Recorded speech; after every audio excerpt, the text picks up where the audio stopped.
Kalian pasti sering dengar kata saham kan? Ya bisa dari teman, dari TV, atau dari YouTube, macam-macam lah ya. Sering lihat juga grafik saham dan sebagainya. Ya pasti kalian bingung kalau masih baru pertama kali dengar. Sama saya dulu juga gitu. Kalau saya dengar kata saham itu kayaknya wah keren banget lah orang kalau kita punya saham. Ya akhirnya saya pelajari sendiri dari berbagai sosial media dan YouTube ya. Dan sekarang banyak juga teman-teman saya yang tanya ke saya tentang saham.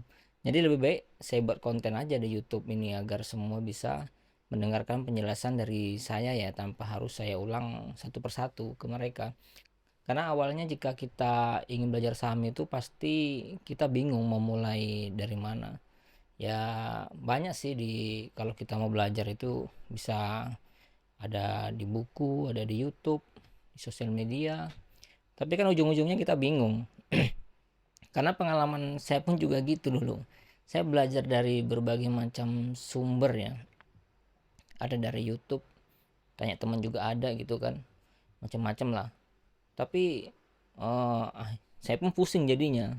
Jadi makanya di channel ini akan saya jelaskan ya secara intinya tentang saham itu apa berdasarkan pengalaman saya sendiri ya. Pengalaman saya dulu agar kalian tuh nggak ikut pusing seperti saya dulu.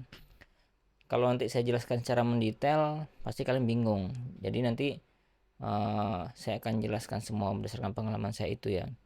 Jika sudah saya jelaskan semua nanti secara inti-intinya barulah saya buat konten selanjutnya nanti tentang penjelasan yang mendetail lagi untuk kalian semua, untuk kalian yang ingin tahu lebih detail lagi ke dalamnya ya tentang saham itu. Jadi kalau untuk kalian yang ingin masuki dunia saham itu alangkah baiknya pelajari dulu cara kerjanya. Jangan asal ikut-ikutan jual dan beli saham. Sama halnya seperti kita dulu di zaman sekolah ya. Zaman sekolah dulu saat kita mau ujian ini, besok kita saat ini kita ujian ini, mau ujian. Kemudian kita menjawab soalnya hanya nebak-nebak saja. Pasti jawaban yang ada itu ya kadang benar, kadang salah, itu tergantung keberuntungan kita ya. Atau bisa juga nih saat kalian mau jawab soal ujian, kalian tanya nih ke teman sebelah nih. Karena bingung nih, weh weh weh, soal nomor 3 apa? Ya kalau dia ngasih tahu ke kita, ya kalau bisa aja dia ngasih taunya itu karena dia bingung. Dikasih tahu sepengetahuan dia yang dia tahu aja gitu kan. Tapi nggak tahu tuh dia benar atau enggak itu yang dia kasih tahu ke kita. Ya atau anggaplah orang kita tanya tadi ini benar ya apa pinter ya. Anggap aja dia pinter. Kemudian dia mau memberitahu kita jawabannya ya kan. Tapi apa mungkin dia memberitahu kita tuh benar-benar 100% dari jawaban yang dia miliki ya. Ya bisa aja dia mengurang-urangi. Ya kita mana tahu kita karena kita tidak punya ilmunya, kita tidak mengerti. Jadi ya bisa aja dia membohongi kita. Ya yaudah kita jawab. Ternyata yang kita jawab itu ya tidak 100% benar ya. Ya contohnya seperti itulah ya. Jadi kasusnya ini sama ketika awal saya pertama kali memasuki dunia saham. Karena saya tuh belum belum terlalu mengerti ya. Belum terlalu mengerti apa tuh saham. Ya akhirnya saya tuh ikut grup-grup WhatsApp, grup Telegram yang berbayar. Waktu itu untuk memasuki grup Telegram itu, grup WhatsApp, itu saya harus membayar 500.000. Untuk per orang harus masuk 500.000 ya untuk membayar itu. Waktu itu adalah tahun 2018 ya. Saya awal pertama kali belajar. Jadi ketika saya sudah ikut masuk grup, ya saya ikut jual beli tuh. Jadi nanti ada tuh pemberitahuannya di grup itu. Oke, kita beli saham ini ya di harga segini nanti. Oke, ya udah saya ikutin. Nanti begitu jual saya ikutin. Ya selama saya mengikutin itu ya kadang profit, kadang loss. Ya naik turun lah. Cuman nggak nentu juga, nggak selalu profit. Bahkan saya tuh juga selama mengikuti itu kayaknya lebih banyak lossnya daripada profitnya. Dan saya pun nggak tahu itu ya, nggak tahu eh, kenapa sih harus beli di sini, kenapa sih harus beli emiten ini. Saya tuh juga bingung jadinya, nggak ngerti. Jadi saya berpikir, nggak mungkin lah kayak gini terus ya kan. Masa kita hanya ikut-ikutan sinyal dari grup, lebih baik kita pelajari, kita apa namanya, kita pelajari lebih detail lagi, bagaimana cara belinya. Ya supaya kita tuh bisa mandiri ya, supaya mandiri, jangan hanya ikut-ikutan. Ibaratnya jangan hanya kita seperti yang tadi nyontek, hanya nanya ke teman sebelah ketika ujian, jawabannya belum tentu benar. Jadi lebih baik kita belajar sendiri, kita bisa menjawab soal sendiri. Ya kalau salah kita pelajari salahnya di mana, kalau benar ya alhamdulillah, ya kita bisa mendapatkan profit yang kita harapkan ya.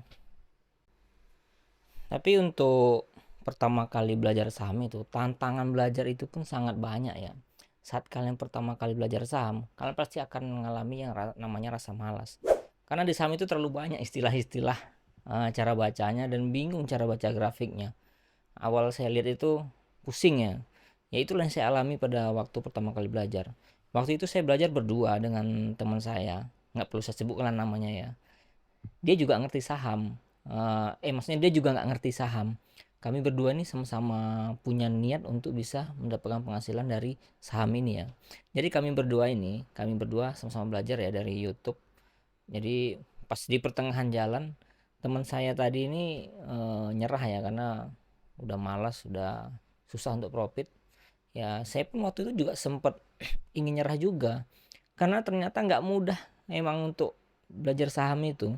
Untuk mendapatkan profit itu nggak mudah, tapi karena saya punya tekad yang kuat untuk harus bisa mendapatkan penghasilan yang lain dan harus bisa merasakan bebas finansial di suatu saat nanti ya, akhirnya saya tuh tetap melanjutkan belajar sendiri secara otodidak. Bahkan bukan hanya saham aja yang saya pelajari, semua saya pelajari, baik itu reksadana, baik itu forex, bahkan jualan online, itu udah saya lakuin semua.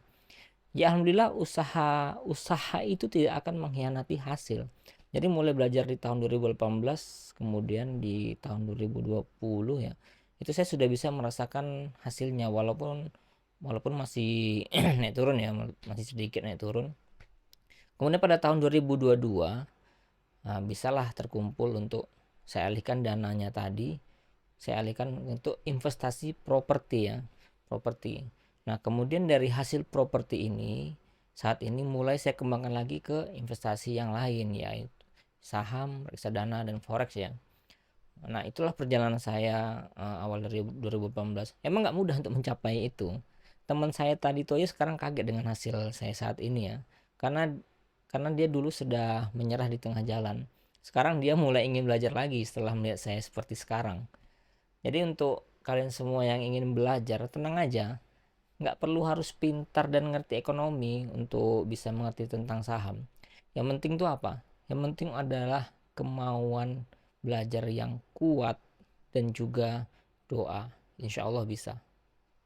Oke, ini pengantar pertama saya sebelum memasuki materi tentang saham ataupun forex ya.